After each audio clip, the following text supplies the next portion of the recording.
Hi Vicky, தூக்கம் வரலையா? Night 12 ஆக போகுது, இன்னும் தூங்காம முழிச்சிட்டு இருக்கேன். மதியம் இருந்து அவனுக்கு கொஞ்சம் உடம்பு சரியில்லை. அந்த வயிறு ப்ளோட்டிங் ப்ராப்ளம் ரொம்ப உப்பசமாயிடுச்சு.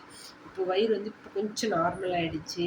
கொஞ்சம் மோஷன் போகிறது, அப்பப்போ நம்ம கேஸ் எடுத்து விட்டுட்டு ஒன்லி லிக்விட் ஜூஸ் மட்டும் கொடுத்துட்டு இருந்ததுனால ஓரளவு சமாளிக்க முடிஞ்சுச்சு. இன்னைக்கு கொஞ்சம் வயிறு ரொம்ப உப்பசமாக இருந்ததா, கேஸுமே நம்ம அந்த கேஸ்ட்ரஸ்மி டியூப்ல ஃப்ரீ பண்ணும்போது அவ்வளோ ஃப்ரீயாக வரல. அதனால் ஹாஸ்பிட்டல் போகிற மாதிரி இருக்குமோ அப்படின்ட்டு கொஞ்சம் பயமாகவே இருந்தது. ஏன்னா ஒன்ஸு ஹாஸ்பிட்டலுக்குள்ளே போயிட்டிங்கன்னா கண்டிப்பாக அட்மிஷன் தான். அதுக்கப்புறம் 1 வீக் 10 டேஸ் அந்த மாதிரி ஆகிடும். ஏகப்பட்ட லைன்ஸு, ஒரு 4-5 நாளைக்கு கம்ப்ளீட்டாக ஃபீடெல்லாம் ஸ்டாப் பண்ணிவிட்டு ஃபுல்லாக ட்ரிப்ஸ் அந்த மாதிரி போகுமா, ரொம்ப அதை பார்த்து பார்த்து பயமாக இருக்குது. ஹாஸ்பிட்டலுக்குள்ளே இருந்தால் அவனுமே சீக்கிரமாக ரெக்கவர் ஆகாத மாதிரியே இருக்குது.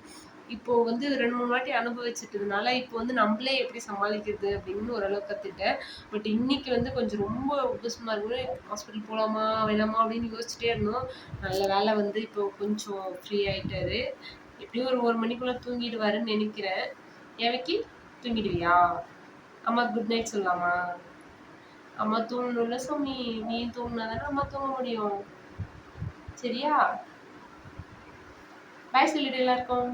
பாய். நீ பாய் பாய் பாய் சொல்லு. பாய்.